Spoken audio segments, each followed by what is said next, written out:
Hey, welcome to the LTP Lounge, episode number 27. Thank you so much for joining us this evening. My name is Mark. I'm one of the co-hosts here. Sitting to the right of me is Udi, the Trail Master Puppets himself. Good evening. How's it going? Good evening, sir. Hey, tonight we're talking about new holiday merchandise, probably some new Veterans Day merchandise. I wanted to show Udi that. And then also we have the ticket booths closing. And Starbucks has temporarily closed, so we're going to unpack all that. But for first, let's roll the intro tape.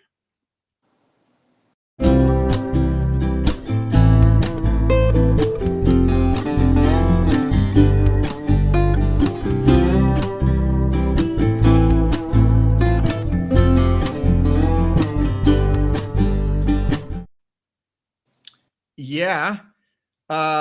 So my mistake is that I had this schedule to start at November 12th, 6 a.m. I'm just 12 hours late. Hopefully that doesn't dissuade people from watching tonight or tuning in live. If you're watching right now, hey, take a moment and subscribe to our channel. I think we're at 63. And we want to get to 65, then we'll go to 70. Also, holding strong at 63. Yeah, holding strong at 63. Of course, we have our real bread and butter is our regular podcast. It comes out every other week. So go and follow us on Instagram at Leaving Today Podcast. Subscribe. Follow us so we can get to 1,000 follows so we can go live. Yeah. We got a fun one coming up. Oh, yeah, we've got a really good guest in episode 233. It's Mr. Theme Park Conductor. Hold on. It's that season. Thank you. Of course, I wasn't sneezing at all today until we start the podcast, so that's how things roll. We've got Theme Park Conductor on. And super cool guy. I look forward to working with him in the future. Having his take on there. So do follow that guy. And then we've got some good shows coming up for that. We're going to have some new segments and some new guests or some returning guests for that matter. So how are you tonight, sir?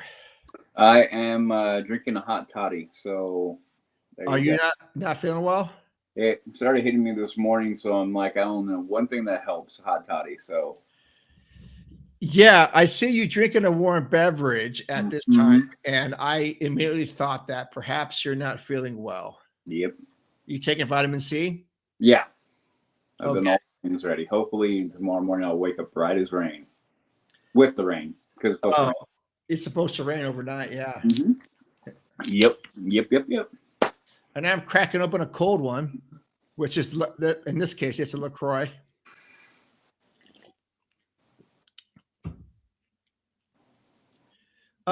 Hopefully we get some listeners on right now, or some viewers. It takes a few minutes for people to get warmed up to this, right?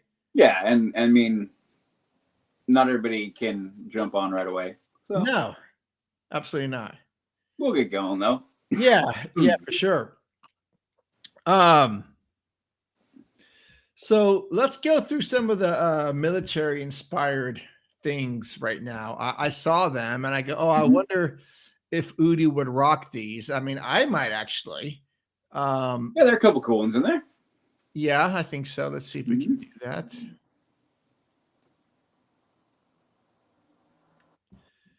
You want me to minimize it or make it bigger, or you want it to be bigger? There we go. I like that better. Okay, yeah, I think that's a little bit better. Okay, so I guess they're selling these pins too. Let's see. Military inspired. Veterans Day was this week. It was this week. Building on digital. What's that? 1 second. Thank you, all the veterans out there. Thank you. Oh, absolutely. Yeah. Thank you. Absolutely. They've been doing this. They've been creating special merch since 2023. I think they should have this stuff year round, to be honest with you. I wouldn't be opposed to it, but the only argument I have is that I I like if they're gonna do it, they do it timely. So, like, I don't mind it, but I think it's more important to mark an occasion with it than to have it around. Like I said, I wouldn't mind it, but if I'm fine with them doing this around Veterans Day, around this time of year, Okay. to be more specific. So I don't mind it. Yeah, I don't totally disagree with you on that, but my only counter to that is that I think veterans should be recognized anytime, not No, just I agree. I completely agree. and if there was a special section in the Emporium or World of Disney, or just if they had it at one store, hey, we see you. It could be June 10th. Hey, we see you out there. Mm-hmm. This is if you want to buy gear for that. I would help 100% be okay with that. But to your point, yeah, I'm glad that they have it, and this is like their day to be recognized. Yeah, I mean, because I think either way of doing it is good. I mean, I currently am working with a veteran who had 3 tours. 2 he could tell me, 1 he could not. Sure. Where he went, and he told me a few stories about missions, and I was like, dude, I don't know how you did that. No, I know. So, they don't. That's why I agree with you, Mark, at that level, that they need to be recognized year round. Absolutely. But I like these very, like, the highlighting of it to just, like, really make it special for them. Or maybe, how about this one, Mark? We'll split it. We'll split it both ways. Okay. They have a normal selection through the year, and when veterans, they'll do like a special edition of one of them or something like that, or 2. Oh yeah. Yep. Yeah. I'd be down. Yep. Yeah, I think Seth may be going soon, and I'm going to see if he can get one of these shirts because I really liked some of this stuff. Okay, so let's see. For the first time, the collection will feature an official Disney pin showcasing our beloved Mickey Flage. Yeah, okay, but those are the shirts. It says cool. Yeah, they say honor. The specially designed camouflage pattern integrates hidden Mickeys throughout the extra touch of Disney magic and perfectly celebrate the 25th anniversary of Disney pin. They're talking about the pin. Mm-hmm. Okay. There is a mug and a hat. Yeah. What do you think about that stuff? Any of that I like stuff? them both. I mean, I wouldn't wear the hat, even though I do like it. I like the mug. The shirt I really like. Yeah, I'm with you on that. I like the mug. I would like to see maybe like a stainless steel tumbler or something like that. But you know what? A ceramic mug's good. The shirt's nice. I like that a lot. But like you, they do the hat. I just don't like that at all. Yeah. It's funny because when we recorded, we were watching the game, and we brought up the yep, the NFL tribute because yes, everybody has that, and we were both kind of the thing like, that's pretty cool, but the hats were kind of meh. You're right. Yeah. The hats are kind of meh. It's weird how hats are like very like hit or miss. I either like it or I don't. Yeah, well, this is my newest one, so. Oh, is that the Dodger one? Mm-hmm. Okay, I couldn't tell. You're kind of dark. I have my light fully on, and it's right there. Is it okay? It's hard to see. It's black on black, so. Okay, gotcha. And just has the logo on the side. But yeah, these I'm more of like this. So if you guys can't see it, no one can see it. It's black on black. It's black on black. So this is the LA logo, black on black, with nothing but a touch of the gold right here in the logo. So I am more of this type of guy. I like black, white, clean. Or if I'm going to do a camouflage, it's going to be not a really mixed or high. Like I do have a couple-year-old NFL Raider one when they did digital camo, but it was digital camo with like black. So it still kind of has like a foundation. So right. Yeah, like browns and tans, I don't really do for hats. Oh. Yeah. Yeah, I don't really care about the colors so much. Mm-hmm. But Yeah, the hat is not a hit for me with this, but the shirt is. Yeah, everything else looks like the tumbler. Yep. The shirt. Yep. Well, that's not a tumbler; it's a coffee Well, mug. I mean the mug. Sorry. Yeah. The mug, yeah. Yeah. So I mean, I'm glad they're doing that. And anyways, that's what's going on with that. Mm-hmm. All right. So let's get to talking about Starbucks right now. Because this is an interesting topic. Mm-hmm. At the moment, here we are, November 12th, 2025. Starbucks downtown Disney has been closed a temporary basis.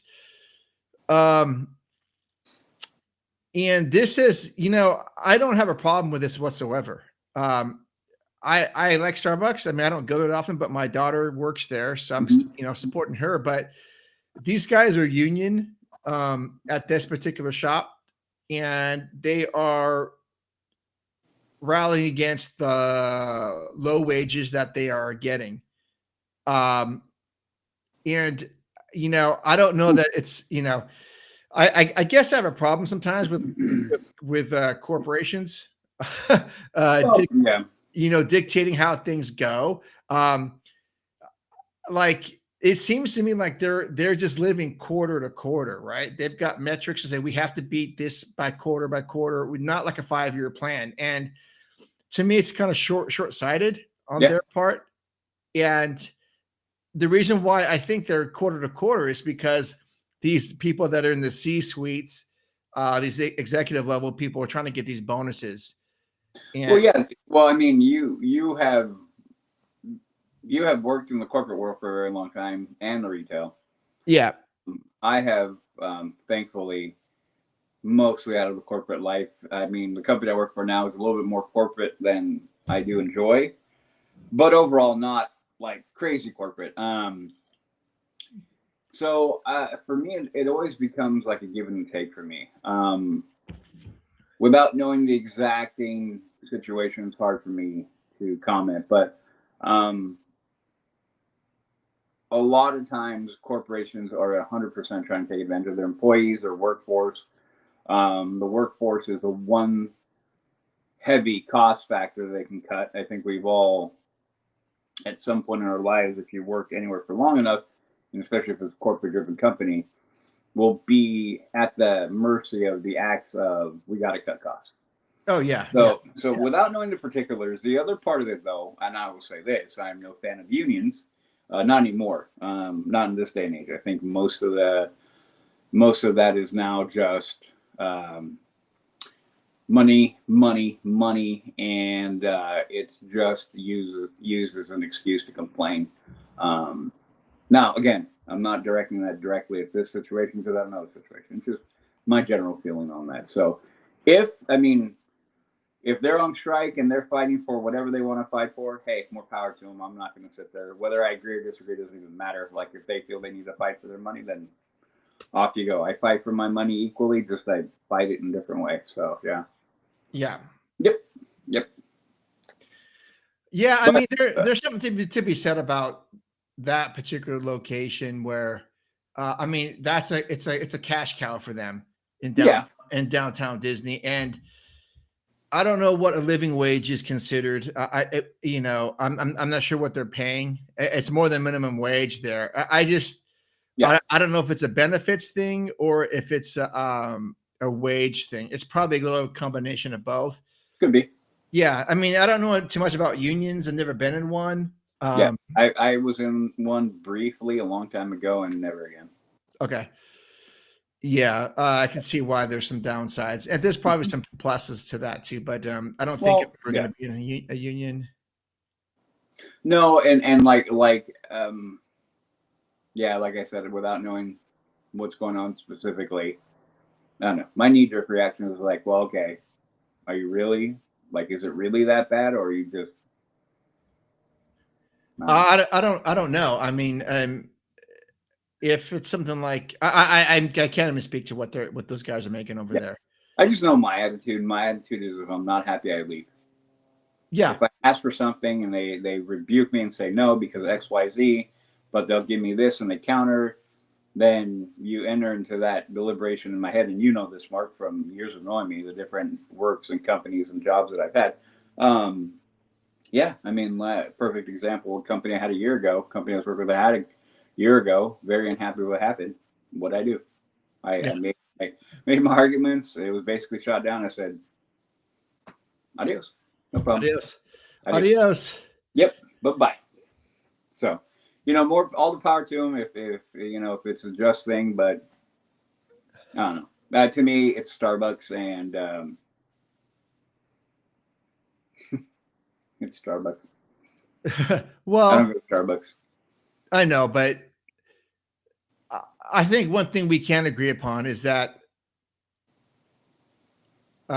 corporations tend to run the country, and it doesn't matter if you are an R or a D.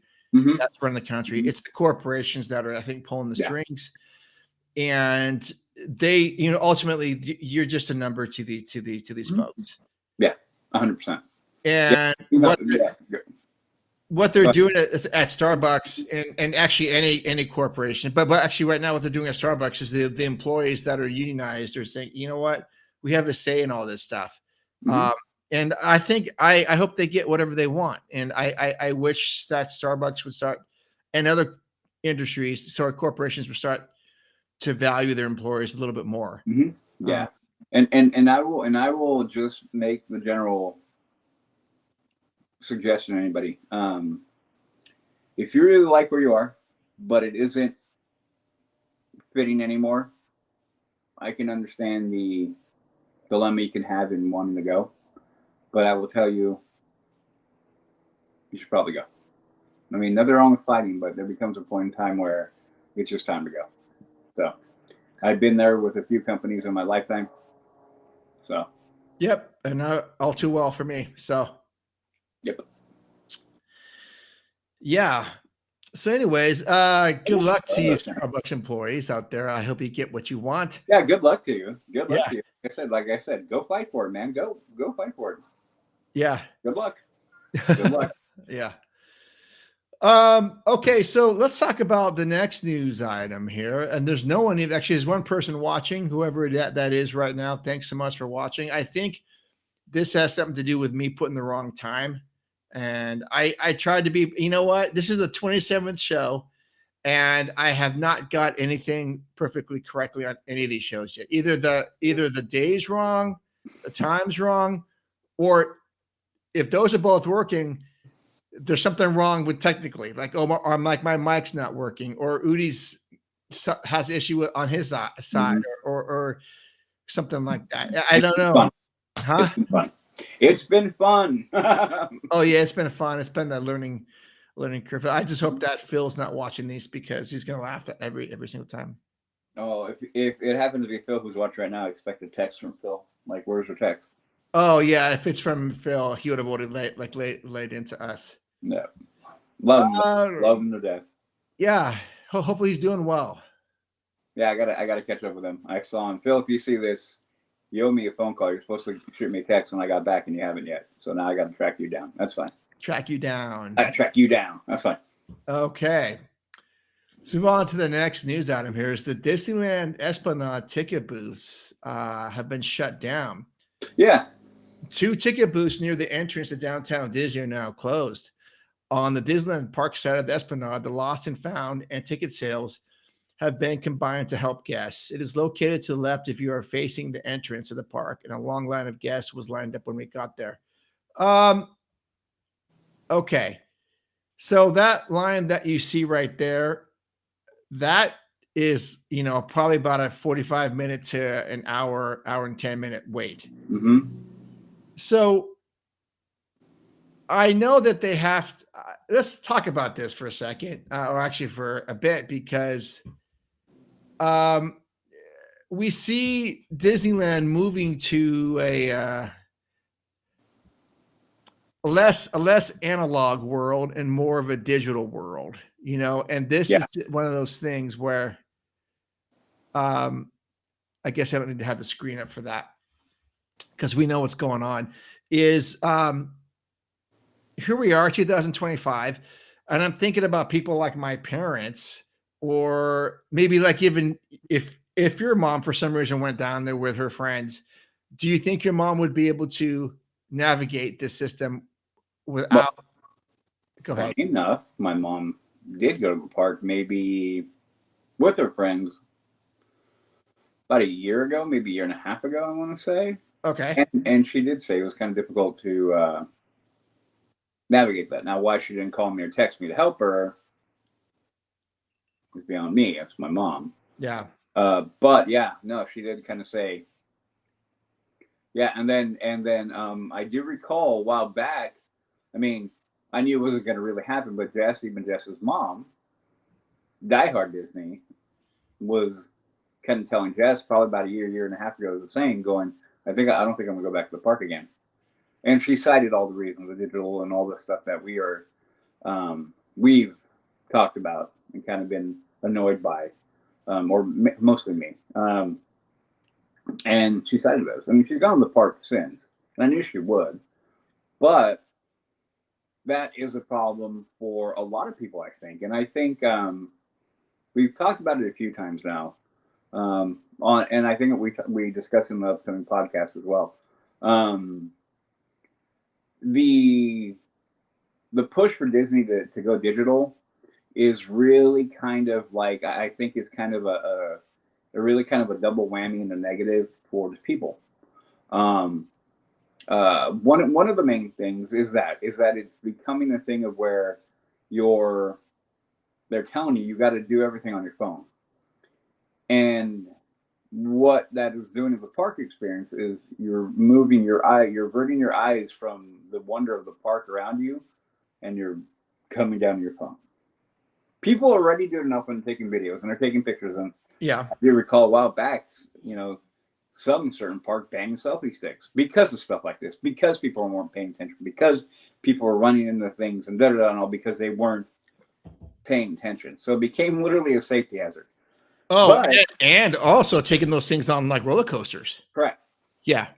And now they're like, well, now you got to do everything through your phone. So that's one of the things. So removes that connectivity with the park. The other part, which I personally find particularly egregious, is that they're now taking the workload of what a cast member would do, and then now putting it on you. Yep. They're putting it on you now. So instead of you going to a cast member going, hey, I want to purchase a ticket, I want to come into the park, and having that interaction, which is fine, which is good, I think. Having human interaction is we need more of.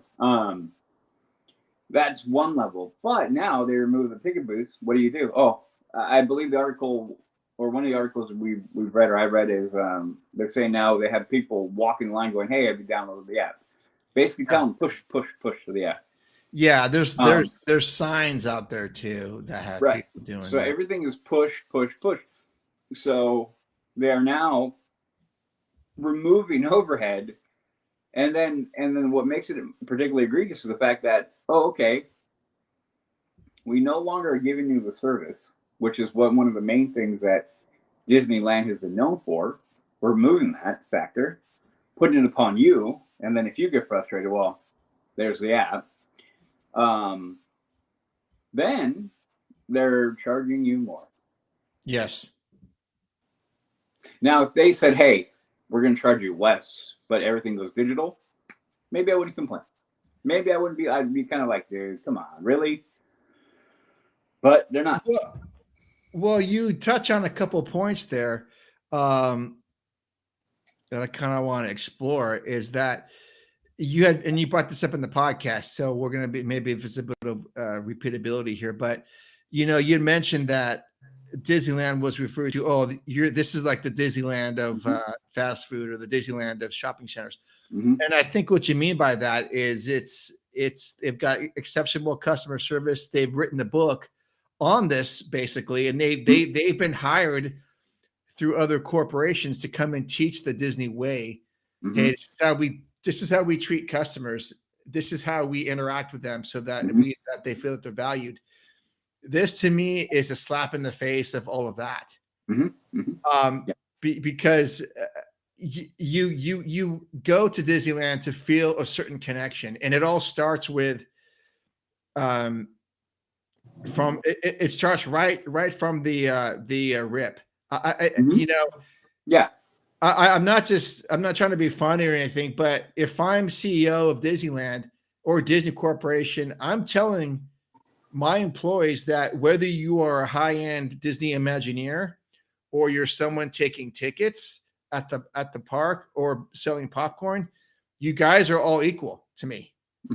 All equal. And in fact, Well, the ones that are on stage are actually, even though I know they're getting paid less than the high-end Imagineers or even an Imagineer, but those folks are just as more important than anybody else.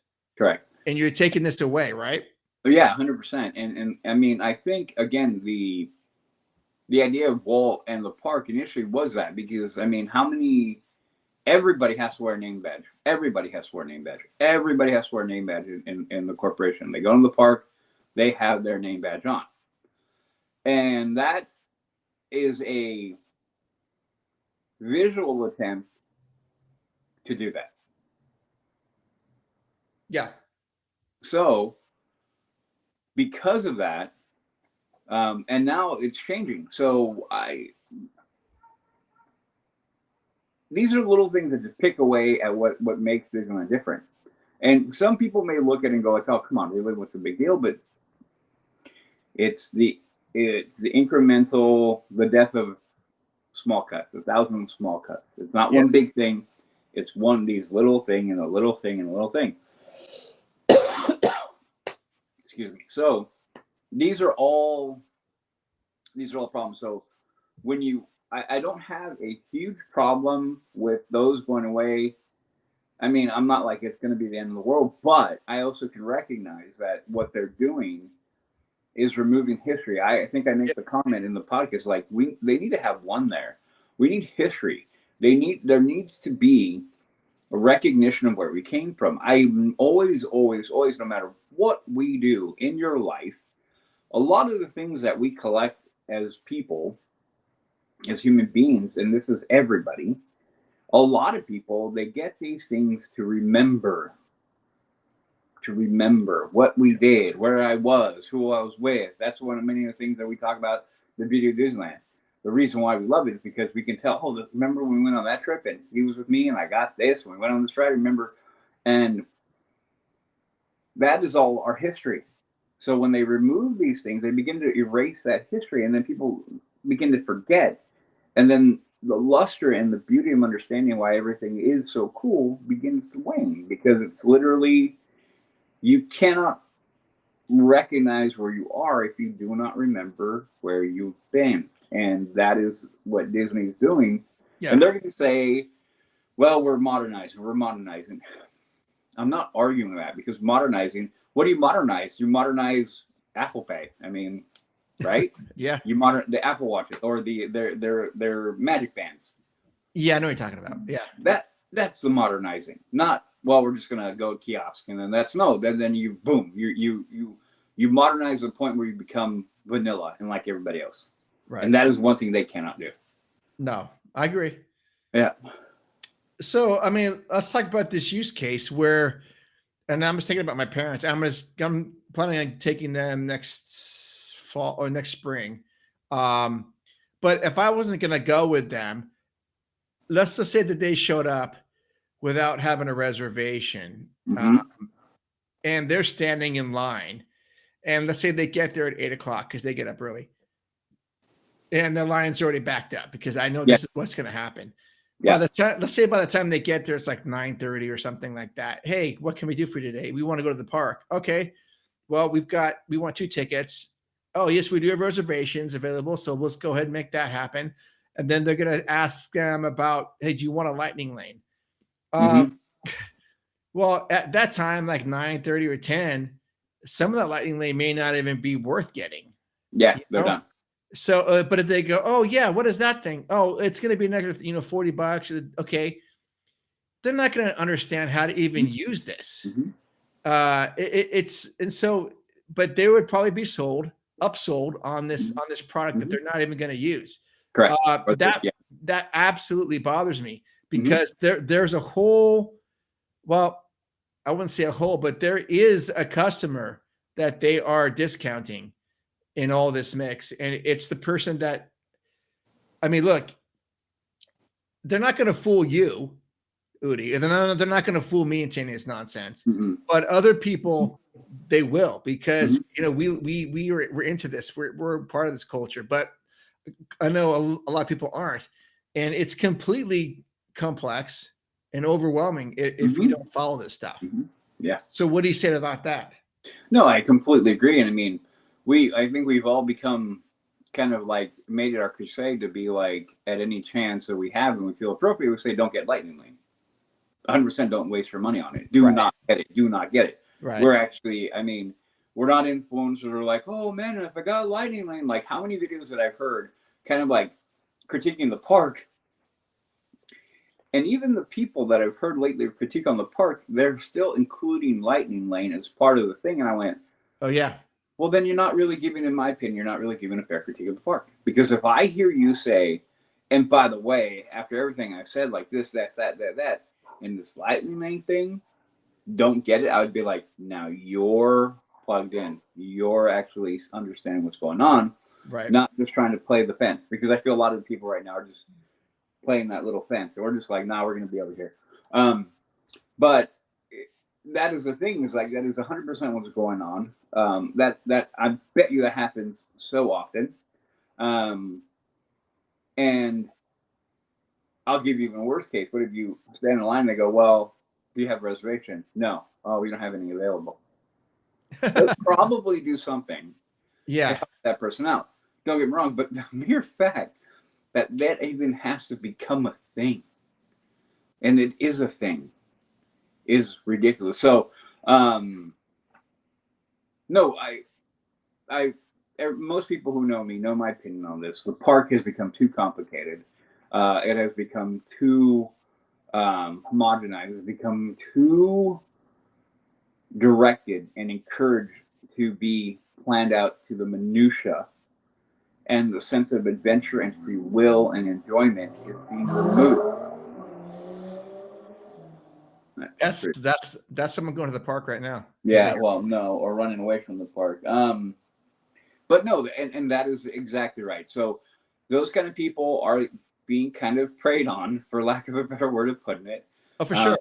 They're because of their lack of knowledge, and they're being, they're being taken advantage of at that level. So yeah, the mere fact that Disneyland more and more is beginning to sprout a cottage industry of people basically like, hey, I'm going to make videos and make money off of telling you this is how you have to go to Disneyland. What? I know. Like that's what I'm saying. It's like there should be plenty of videos of here how are things you can enjoy in the park, right? Yeah. Not like, here, let me sell you or talk to you for 20 minutes on your step-by-step process of how you even get into the freaking park. And then when you're in the freaking park, here are the boundaries and the rules you need to play within to enjoy yourself in the park, to maximize your day at the park. And I'm like, oh my Lord. Oh, so far away from the plot. So all this ties together, all those little things. Like I said, we're talking about, some people would think it's a tiny little thing, but just with my comment, like I already went down the road of like, well, it means this. Right. Yeah. So you said tiny little thing. Let's just say you become president of Disney parks. Mm-hmm. Give me 5 things right off the rip that don't cost a lot of money. Reservation system gone. Okay, I'm not saying, oh, I'm gonna redo tomorrow. No, I'm just talking about. No, I got you. I know you well enough to know where you're at.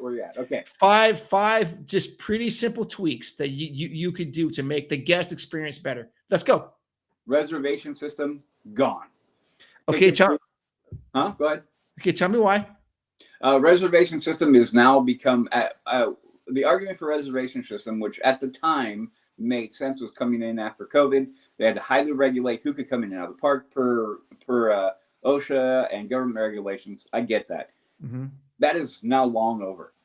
Yeah. They have gotten at Disneyland, because it is a smaller park, in my opinion, that this is why they've gotten used to that, to be able to hyper focus and get their metrics, so they know how to hire, when to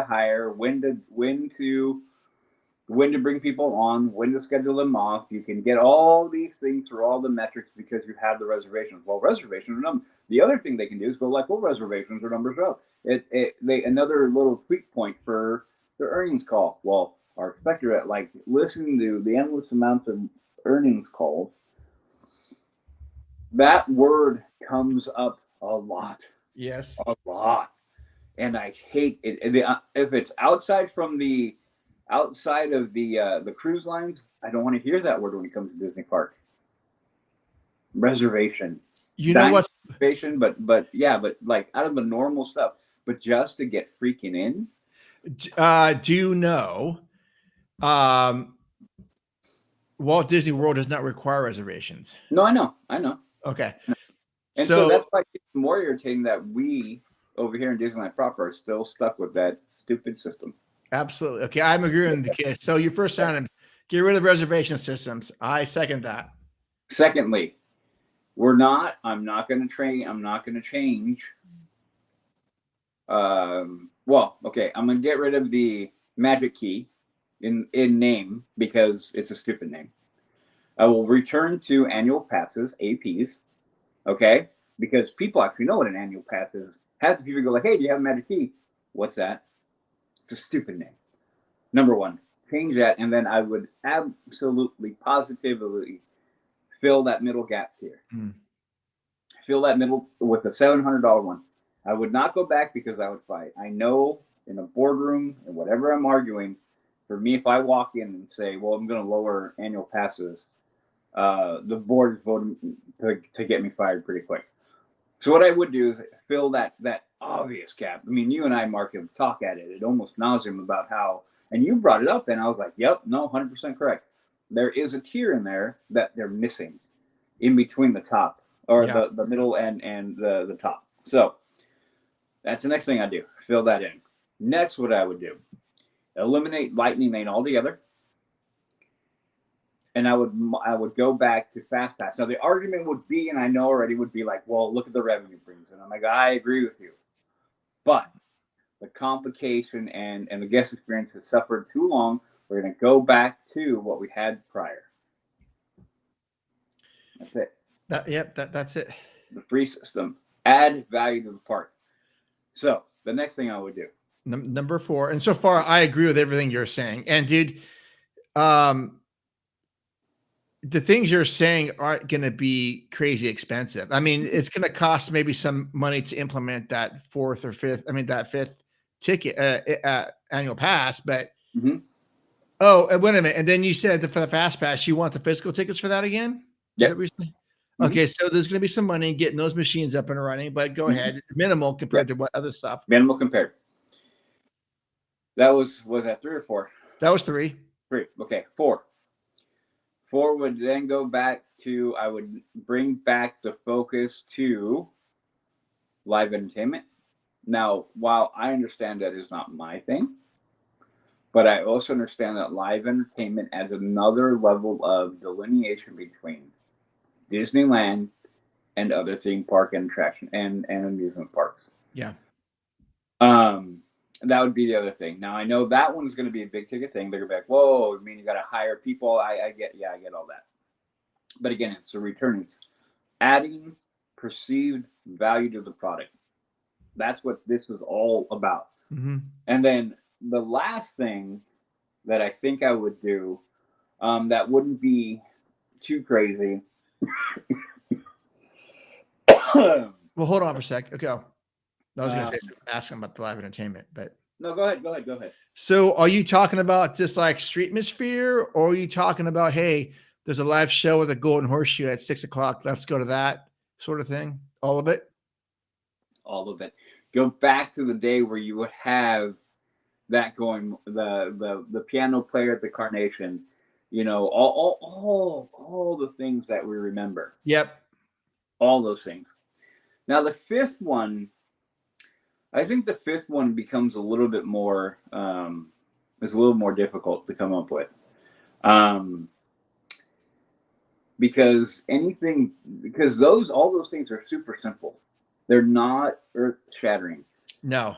And honestly, outside of those four, like my next one are bigger things.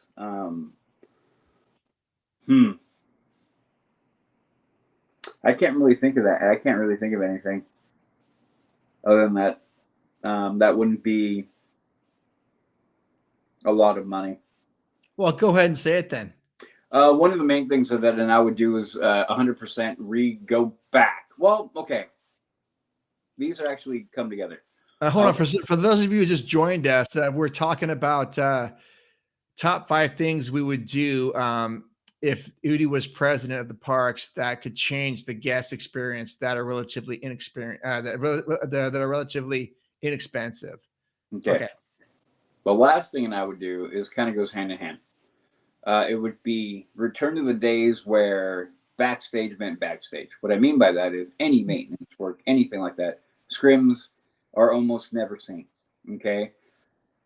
And also upkeep of everything back to the levels it used to be, because it's not there. It isn't? It isn't there.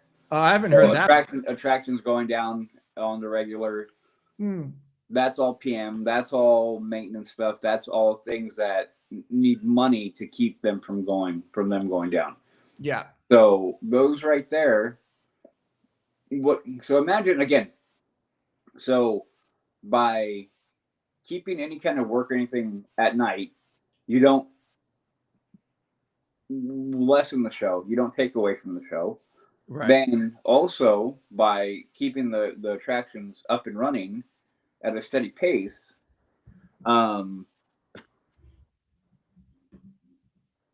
you will never. You're adding to the guest experience. Yep. Okay. There you go. Yeah, I don't disagree. I think everything you've said is absolutely a no-brainer. Let's start with your reservation system. It's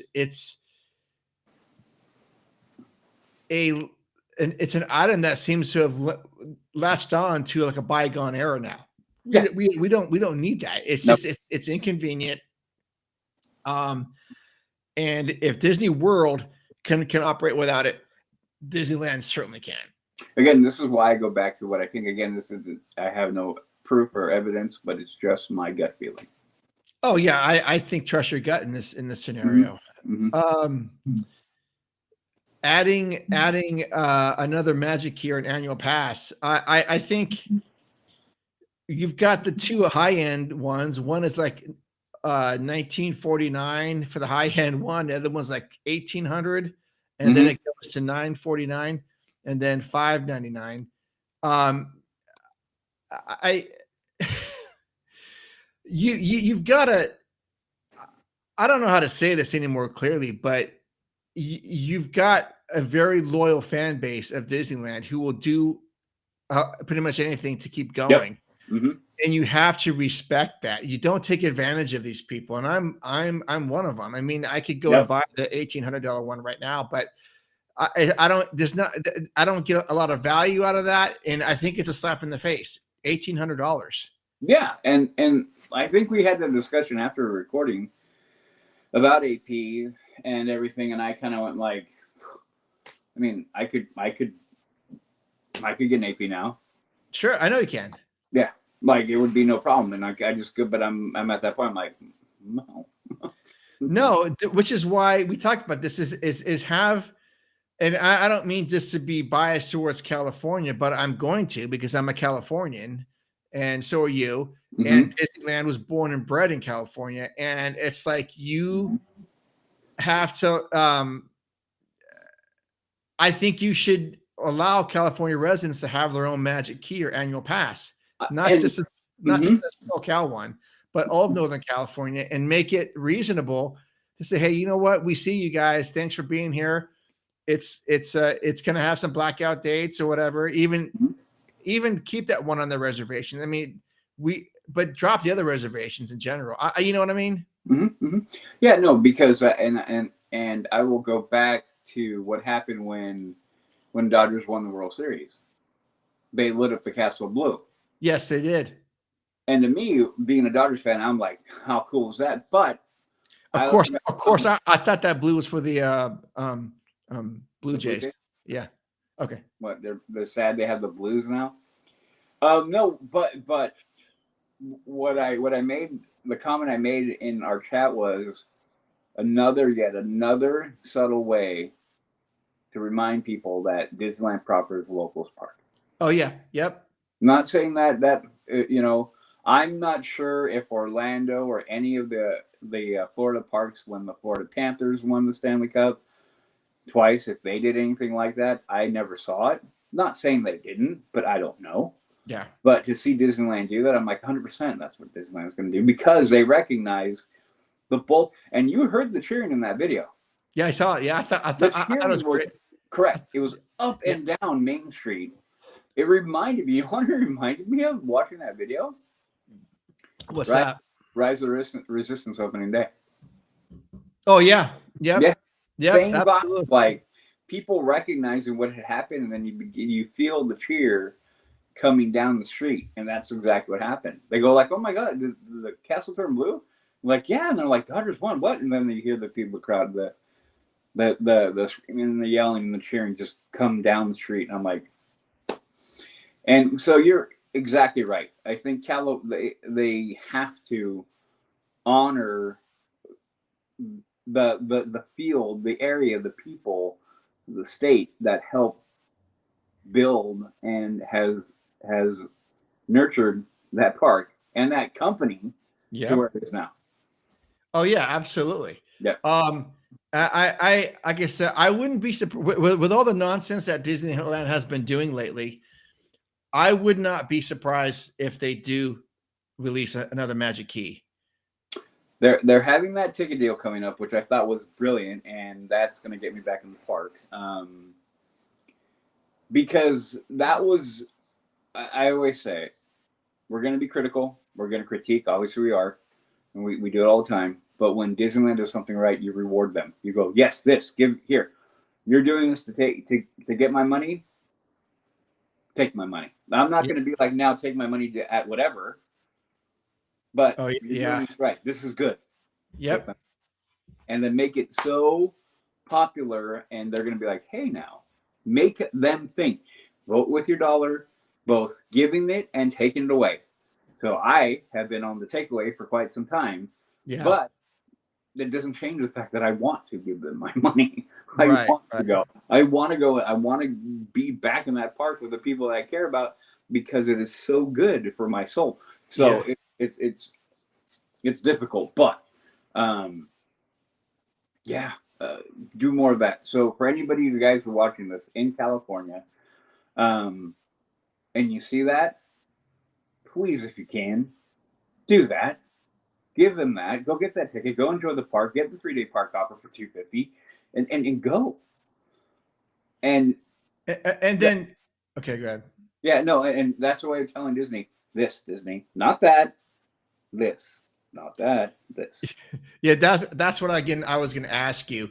I think I may have asked this before in the live show, on our regular show, but if this California ticket, 3-day ticket thing sells like hotcakes, what does that tell Disney executives? That tells Disney executives that Disneyland is a locals park, that the people in California love that park and want to go to that park. Yeah. And that when you make it worth their value, they will come and support you.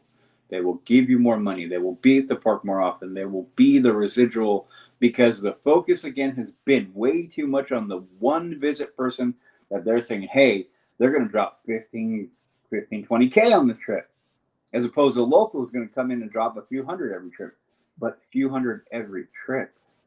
Mm-hmm. Every trip. Right. And then you get the next an AP the next year. Right. Next year. And the next year. And so on and so. How many people do we know that were like, I've had an AP for until now? Yep, a lot. A lot. Yeah. A lot of people. And just to kind of piggyback on some of your other additions here, um, agree with the reservations. I agree with the extra magic key or annual pass. But I would say open the annual passes up to be able to be purchased whenever you How want did I them. forget that one? That's a good one. Because I mean, the one I want right now that I want to get for the girls, or at least help get the down payment for the girls, I can't get the enchant key. Mm-hmm. It bothers me, but they're also missing another customer where, let's say you have an annual pass and you take your brother for some reason, you guys go and he buys a 1-day park hopper ticket or whatever, or two, whatever. And then he goes, dude, Udi, I had so much fun on this trip. I think I want to get an annual pass. And so you and I can come down next month. Oh yeah, I think that's a great idea. Oh, guess what? Annual passes aren't even for sale. Yeah. That, bothers me. Like, and there are a lot of people who get caught up in the moment where they go, oh, I've had one of the best days of my life at the park, or I want to keep doing this again and again. Yeah. And to that, I applaud you, because that's how I feel. I mean, anytime you and I have gone, the day we're at the airport, you and I aren't, well, we're upset, but we're also checking out, well, we could probably go in a month or 2 months from now. We're scheduling our next trip. And that's what I want to see people do. But now you're saying like, oh man, I didn't want to go back to the park, man. It's too expensive, or I don't want to blah, blah, blah. Just make it easy for them to have like a repeat customer. I don't understand why the executive leadership team does not recognize this and see this. They have their blinders on, and let's be honest, how do I put it? They got very addicted to the money and the consistent different revenue streams coming in, right? Yeah. Coming out of COVID, dude, how many billions were lost? I forgot the number that I heard. And so at one point you kind of get it, because you're like, holy crap, they need to recoup that. They need to somehow begin to get their money, because they still need to operate the park. They still need to operate the business. They still need to operate all the things they got going on. Yep. But what they've done now, though, is they become so addicted to it. And instead of them looking away and going and going, what is this? Or asking the simple question, just because we can doesn't mean we should. Because they're looking like, well, what's our line item for fast, revenue for Lightning Lane? They look at the number, they go like, hey, without that line item, that money's just gone. Right. But the problem is, and I think, again, this is a super layman's way of putting it, look at their stock price. Is it down right now? I'll go look at it again, but it hasn't been back to its JPEG days. No, it hasn't. I'll look it up real quick, because I have it on. Okay. While you're looking at that, you brought up the Dodgers of Los Angeles. They will be in town June 29th, June 30th, and July 1st. Where? Here, Sacramento. Wait, what? Yeah, they're playing the A's on those 3 days. What are those dates again? Monday, June 29th, Tuesday, June 30th, and Wednesday, July 1st. A 3-day homestand for the A's. Yeah, I'm gonna go to all 3 games. I would like to go to one of those games, but I can tell you that's going to be a hard ticket to get. But I would love to go see the Dodgers play. I'm not a Dodgers fan, but I like good baseball, and that's kind of where I'm sitting. I think that is their only visit here. A lot of good teams coming next year for the A's. The Red Sox come to town. I don't see the Blue Jays coming. Blue Jays in early September. There's a 3-day homestand for the Blue Jays. Yeah, so it'll be fun. So All right, that's little Oakland A. So what did you find? They're at 116 right now, which is better than what they were at the low, which was 80 something. Oh yeah, that's not horrible. But it's not near the 160 something that they were. No. So I don't know. I feel like they could go back there, but there's a lot of things to clean up, and they're stepping over dollars to pick up dimes. That's what I feel like right now. I think you're right. I think you're right on that. Yep. Oh man, just if they did 2 of those 5 things you mentioned, it would make a world of difference. And I don't think it's too late to go backwards on this stuff. Not at all. No, they could do whatever they want. And you know, this is part of the thing that I kind of was trying to unpack the theory of every Disneyland park having its own little charm, its own little thing. And our park would be the legacy park, the one that tells stories, the one that is the memory maker park.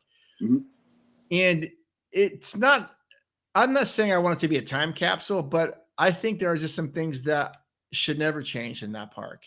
Well, I agree. And this ticket booth one is like, it's one of those things that you say, you know, the guest experience is not going to be there. It's a cut. It's cutting the cord. It is a cut. Yeah, it's a cut. Yeah. And all those people standing in line. The fact that they could be standing in line, let's say they get there at 10 and that line is, you know, like an hour and a half. So that's like 11 and a half. These guys might get sold on a lightning lane. And it's like, well, oh my gosh. You tell me what kind of guest experience that's going to be for them. Yeah, absolutely. Yeah. Oh, speaking of guest experience, I got a survey the other day because I logged into my account and looked on the Disneyland app site to look for some stuff. And I got a survey saying, hey, we saw you on here. Did you find everything you're looking for? And all this stuff. I go, no, absolutely not. And they want to know what it was. And it was about the Magic Keys. Right. And I said, I would have bought 3 of them that day. Well, at least give them the down payment on 3 of them. Right. And I was disappointed that I could not buy the Magic Key whenever I wanted. I have to go through this ridiculous song and dance about, oh, we can only have X amount released today. No. So I go, no, I was not happy. And they go, oh, is there any way we can make things better in the future? I'm like, yeah. Open up the APs. Open up the APs and just let people buy them. Yeah. Yep. We've got 3 viewers. I don't know who you are, but if you want to drop your name in the chat or something, I'll give you guys a shout out. I can never tell who it is. It's probably Jason. No, he would have said something. Oh, he would have said something. Or it could have been our normal crew would have been chiming in already. Or our normal crew. So this is maybe someone new. Maybe just drop your name in the chat and let's say I'll give you guys a shout out. Yeah, I think it's because I messed up the timing on this. I gotta get better at that. November 20. When is today? It'd be the 26th. The day before Thanksgiving is our next one for LTP Lounge. Dude, we could actually go next Wednesday if you want. I don't know if you want to just keep doing it every other week or something. Yeah, we'll figure it out. We can talk about it. So people are too shy to say hi to us. That's how it is. Let's see how you are. We're fine. Yeah, we're fine. So maybe next Wednesday or every 2 weeks. What'd you say? You want to just keep it every 2 weeks? No, we'll talk about it. Yeah. I mean, we'll talk about it. Someone did say hi. Who is it? Oh, yeah. Oh, Signs of Amusement trying to go live as well, but we should have been able to do, but I don't think we can on with support. Oh, okay. They're trying to go live as well. We're on. Well, then let's get off. Yeah, we should wrap this up now anyways because we got about 20 seconds left because we're going to do an hour. Okay, so again, thank you so much for hanging out with us tonight. I apologize for doing a time error on this. I'll get better next time, but we'd love to hear you guys join in the conversations. That only makes the show better. Do click and subscribe on this show. We want to get it to 65 and then move to 70. Follow us on Leave It Today podcast. Download our shows on any major platform that you can. We're all over the place. Wait a minute. Theme Park Conductor is on right now. Hold on. Hello, fellas. I can't agree more. This new direction Disneyland is going with the ticket booths and the limited festival of holiday booths from 12 to. Oh, okay. Let me put that up on the screen. Yeah, there you go. Theme Park Conductor. Awesome. Awesome.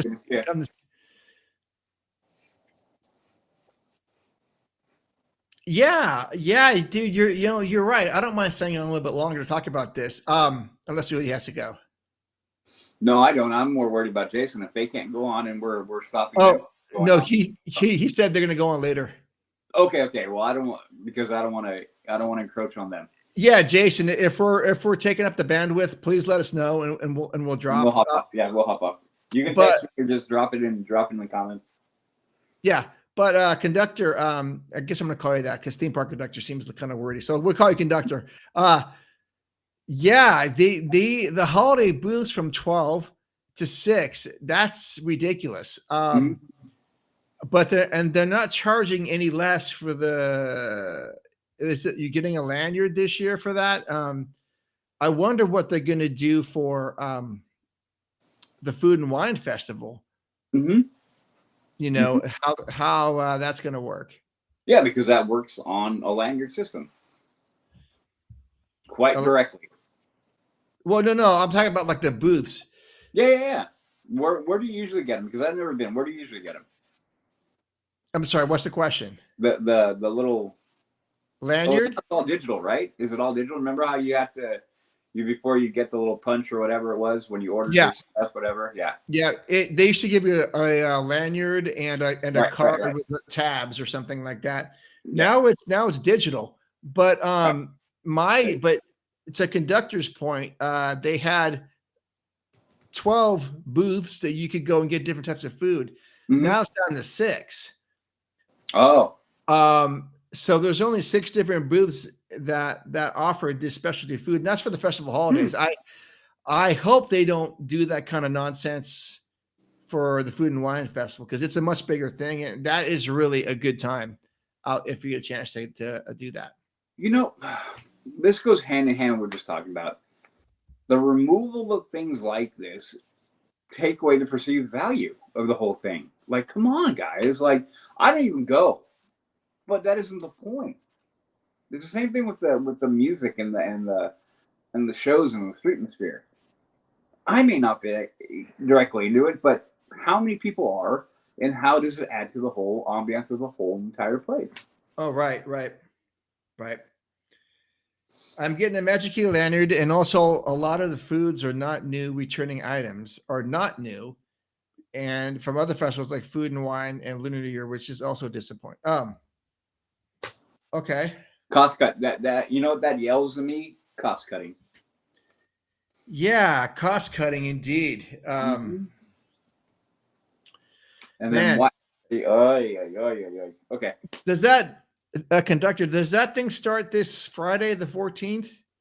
I think it starts early, the 17th or the 14th or something like that. I'm curious of how that's all going to work. I wonder if Jay's going to this too. He might, right? I don't know. Hit him up. Yeah. Oh, actually, I did reach out to Jay today, ask how he was doing. I reached out to Terrence today too. We need them both back on. Yes, we do. We do. Yeah, for sure.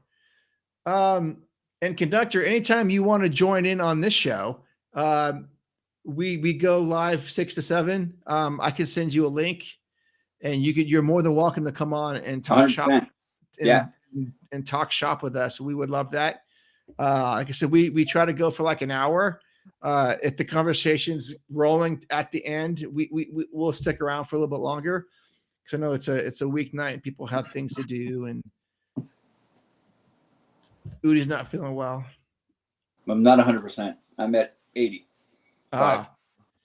November 14th is Friday. Okay, cool. Yeah. You have to let us. What does it say?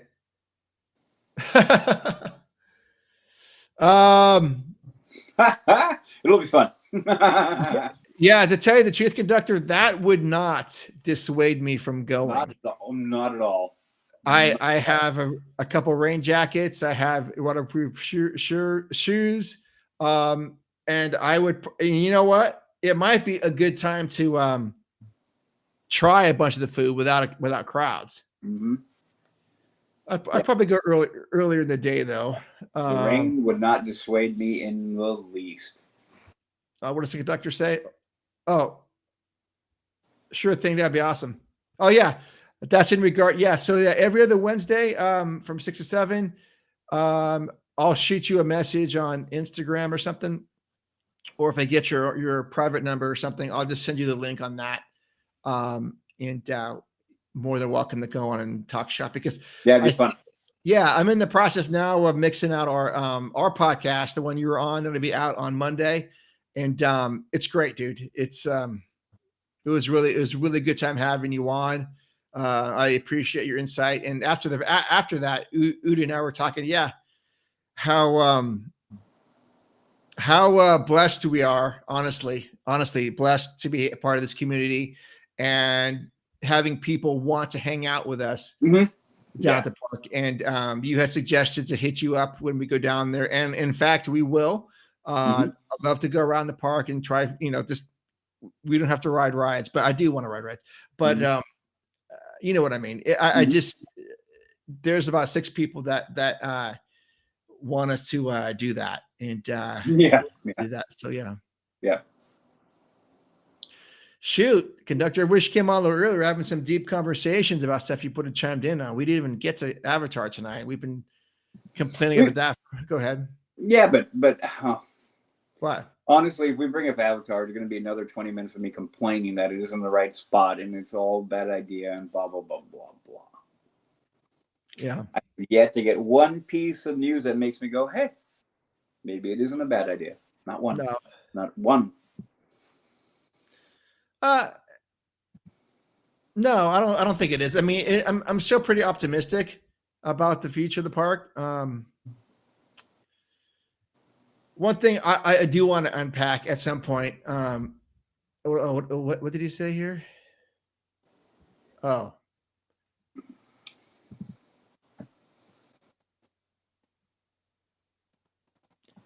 Just probably no Deadpool for storytelling, and Disneyland, no Casey Jr., no storybook grand opening day. Is that for this Friday? Is that what you're talking about? Deadpool's coming back, I thought. I'm not sure. Do you mean this Friday it's not going to be there, or just in general? But one thing I wanted to talk about at some point, not tonight, we don't have time, is that if Disneyland didn't close during COVID, where would we be right now with the park? Like, what projects would we have would have been there? Okay. Let me cook that in my head. Okay. I want you to think about that. And then that's going to be a main topic for one of our shows, because that would be very interesting. Okay, for Fred. Okay. So yeah, no Casey Jr., no storybook grand opening. Yeah. Okay. Yeah, because storybook with the new is it Tang or Brave or Tangled or something? Tangled, man. Come on.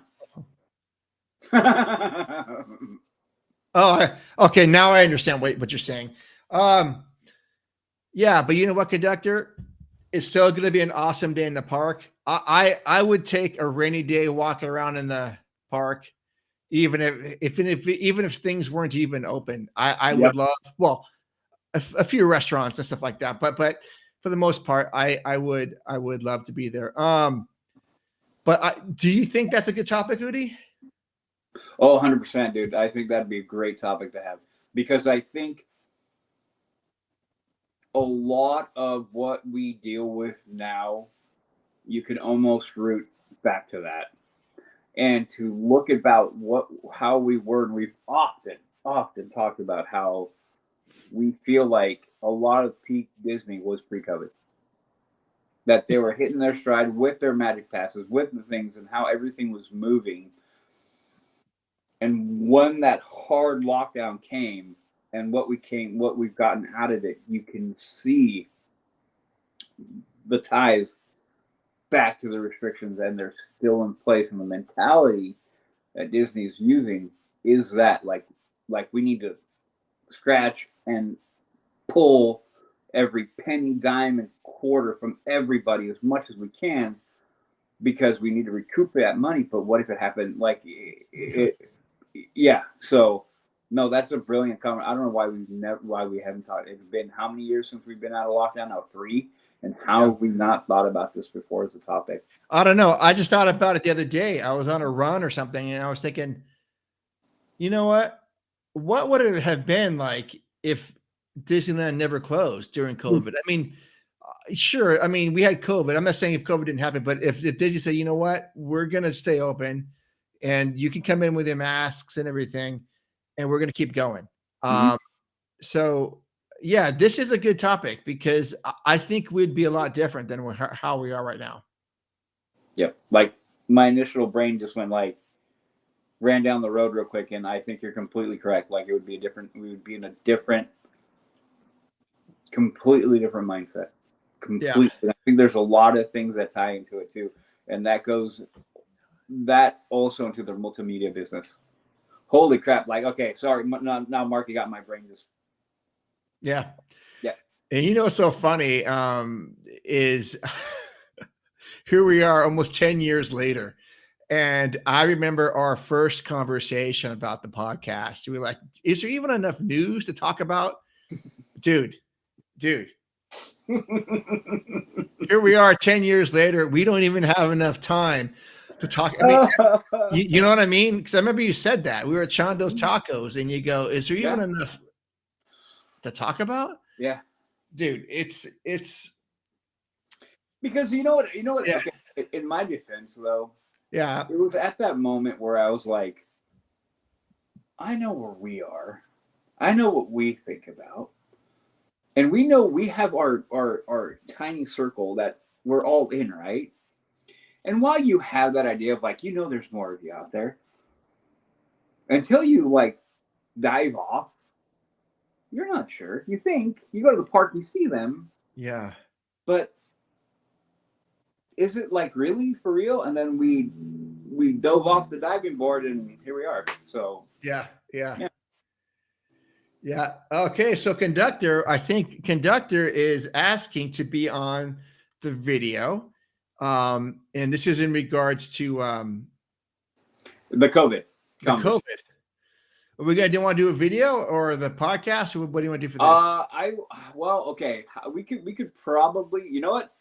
Hey guys, let's talk about this offline. Let's figure something out, because I think we can do both. But I want to get with Conductor and see where his mind is at, and then maybe we can kind of all brainstorm it and figure out how to do both. I think that conversation lends itself to a longer conversation, like our normal long format. Yeah. But I also think if we're a little bit more pinpoint with it, we can make a video with it too, with him. And I'm down for both. I think we can do both. But I want to do that offline with Conductor, maybe see where he's at and where he's thinking about it too, because I really want his takes as well. Oh yeah, absolutely. There are a few other people whose takes I want as well for this. So I'm gonna. It's interesting. Yeah. Yeah. And I will second that, Udi. I would love Conductor to have you a part of this conversation. Mm-hmm. Actually, any conversation, you're more than welcome to join us, and that's coming from both of us. But definitely want your take on this. I don't know if it's aligned with ours or not. It doesn't matter. I want to know what your thoughts are, where we would be as a park, as a community. Would we be having new experiences by now? Would the price structure be different? Mm-hmm. Everything. Would we have annual passes? Mm-hmm. All the stuff that I really want to unpack. Mm-hmm. And I will say this in real brief. Yeah. If we would never had COVID, our podcast would be different right now. Okay. Not good, not better, not worse, but different. Okay. Yep. Cool.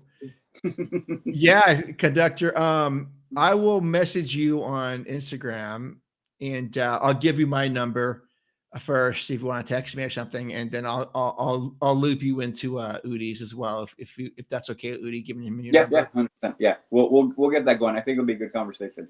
Oh yeah, I'm looking forward to that. I'm looking forward to it now. Yeah. And that's going to be wow. That's going to be a pretty good conversation. Yeah. Yep. Oh, hold on. Let's see this. He's got a comment. I will tell you both. This is a taste. As a taste.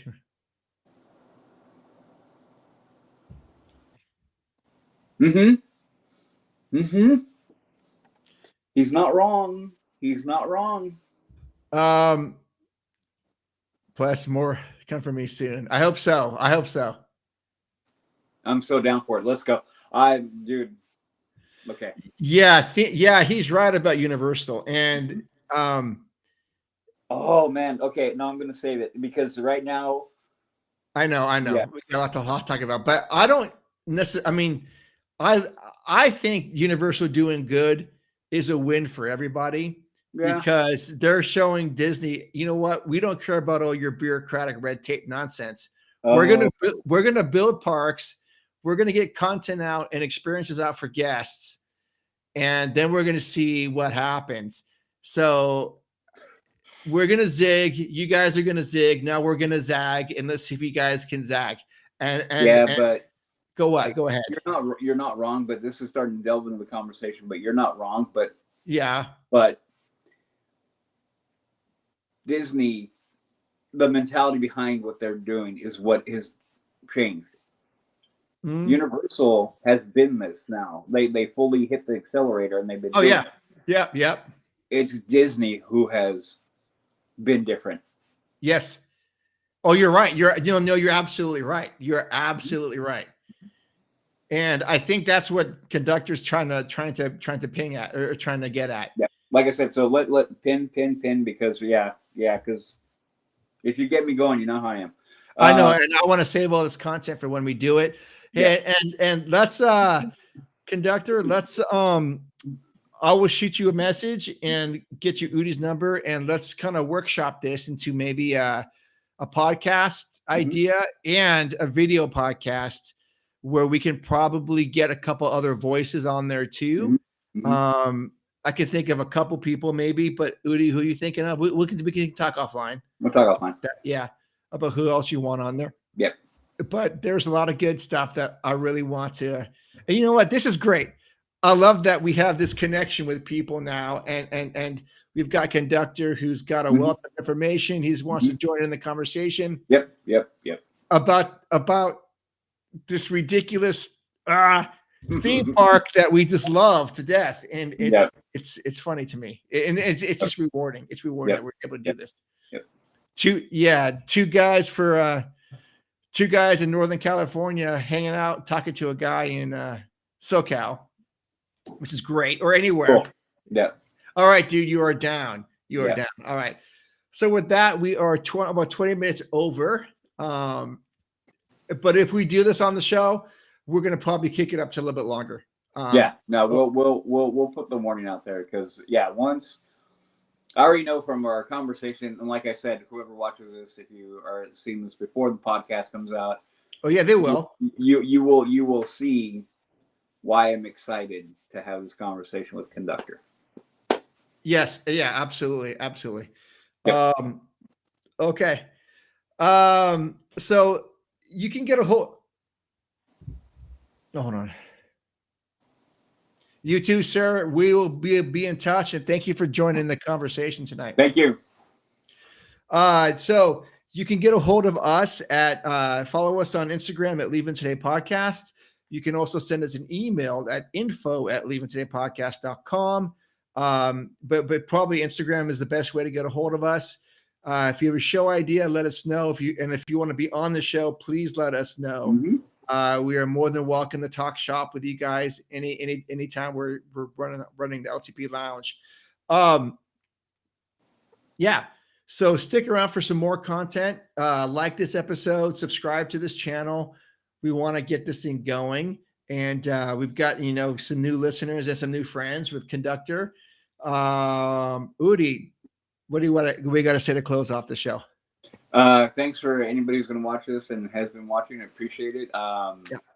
We're working to develop this, and we know that we are, and I always say we're nothing without the people who support us, listen to us, give us your valuable time and your valuable ear and your opinions even more so. So thank you for me and Mark, and actually, and I'll say it for Becky and for Jess. Yep, absolutely. They all feel the same way. Yeah. And I'm excited. I mean, we're coming up on 10, and I don't even know how to process that yet. I've honestly, I haven't wanted to think about it because I don't know how to process it. But I will say that it's been fun, and it just seems like we're just having more fun and more. Oh, fun. Yeah. More Absolutely. fun. Yeah. But thank everybody. And so, you can find me on my Instagram then, HAXGOALA Haxgoli. Gotcha. Yep. All right. So again, from Udi, Becky, Jess, and myself, Mark, hey, thank you so much for listening. We love you, adventures out there, and we will see you in the parks. See ya.